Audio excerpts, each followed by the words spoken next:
আসসালামু আলাইকুম সুপ্রিয় দর্শক। এই মুহূর্তে ক্যামেরার সামনে দাঁড়িয়ে আছে এক সুন্দরী বোন। আমরা শুনবো তারই জীবনের কাহিনী। আসসালামু আলাইকুম। ওয়ালাইকুম সালাম। আপু কেমন আছেন? আলহামদুলিল্লাহ ভালো আছি। আপনারা কেমন আছেন? জি আলহামদুলিল্লাহ আমরা অনেক ভালো আছি। তো আপু আপনার নাম আর আপনি কোথা থেকে এসেছেন? আমি কলমাকান্দি থেকে আসছি। আর আমার নাম হচ্ছে নিশি। নিশি। আপনার পরিবারে কে কে আছে? আমার আব্বু আর আমার আম্মু। আমার আম্মু ছোটবেলা রাইখা মারা গেছে। আমার আব্বু আবার বিয়ে করছে। মানে আপনার সৎ মা এখন আছে? বর্তমান এখন বর্তমান আমার আমাদের বাসায় সৎ মা আছে। ও আচ্ছা। তো আপনারা কয় ভাই বোন? আমি আর আমার একটা ছোট ভাই। ছোট ভাইটা কি আপনার মায়ের পেটের নাকি সৎ না, মায়ের? সৎ মার পেটের। ও আচ্ছা। তো মূলত আমাদের এই ক্যামেরার সামনে কেন আসছেন? আসলে আমি একটা ভালো পাত্র খুঁজতেছি, তো এই জন্য আপনাদের কাছে আসছি। আর এরকম যদি কেউ থাকে তাহলে অবশ্যই আমাকে বলেন, আমি তাকে বিয়ে করতে চাই। আমার আর সৎমার অত্যাচার ভালো লাগতেছে না, বুঝছেন। এখন চাইতেছি নিজে ভবিষ্যৎ বিয়ে শাদী করে আর নিজের রাস্তা নিজে মাপি। জি জি বুঝতে পারছি। তো আপনি কেমন বয়সী লাইফ পার্টনার হিসেবে আপনার জন্য চাচ্ছেন? এই তো ভালো মনে একজন পাত্র চাইতেছি, যাতে সে আমাকে বোঝে, আমি তাকে বুঝি, যাতে আমাদের সময়গুলো ভালো যায়, জি আমরা জি জীবনে ভালো কিছু করতে পারি, ওরকম কাউরে বুঝতে পারছি। তো চাইতেছি। বয়সটা কেমন হতে হবে? এ তো বেশি না, বয়স যদি বাইশ একটু তেইশ হইলেও হইব।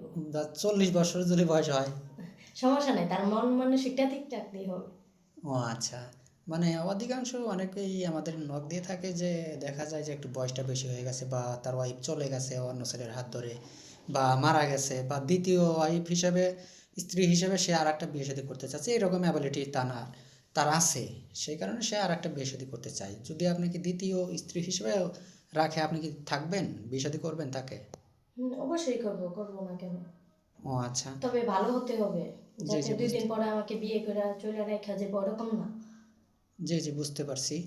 তো যদি আপনাকে দুইটা সতীনরে আপনার, অর্থাৎ বিয়ে দুইটা করার পরে বলে সতীন, তো আপনারা কি দুই বোনের মতো মিলে থাকতে পারবেন নাকি আবার ঝগড়া না, করবেন? এটা কিছুতেই সম্ভব না। কেননা যে একটা নারী কখনো চায় না যে আমার স্বামীর ভাগটা অন্যজনকে দেখ, ওরকম কোনো কিছুই না।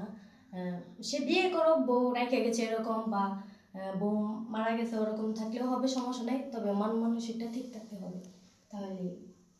জি জি বুঝতে পারছি। তো যদি আপনার দ্বিতীয় ওয়াইফ হিসাবেও রাখে, তো আপনারা দুই বোনের মতো তো থাকতে পারবেন নাকি? হ্যাঁ, থাকতে পারবো, যদি তার মন মানসিকটা আমার মতো হয় তাইলে থাকতে পারবো। আর ও যদি হয়তো আমার হিংসা করে, বা আমি তো কখনোই হিংসা করবো না, কি লেগা। আপনারা তো সবাই বুঝতে পারতেছেন আমি কিরকম। আর সে যদি ভালো থাকে আমার সাথে তাইলেই হবে, আর কোনো কিছু লাগবে না। ও আচ্ছা। আপু আপনি তো মুসলমান না? হ্যাঁ, মুসলমান। নামাজ কালাম পড়া হয়তো না? এই তো হ্যাঁ, করা হয়। ও আচ্ছা। তো কোরআন পড়তে পারেন তো? অবশ্যই, মেয়ে মানুষ তো। ও, মুসলমান বলতেই কোরআন শরীফ বেশিরভাগই মানুষ সেটাই তো। পড়তে পারে। তো যাই হোক, আপনার তো ফোন নেই না?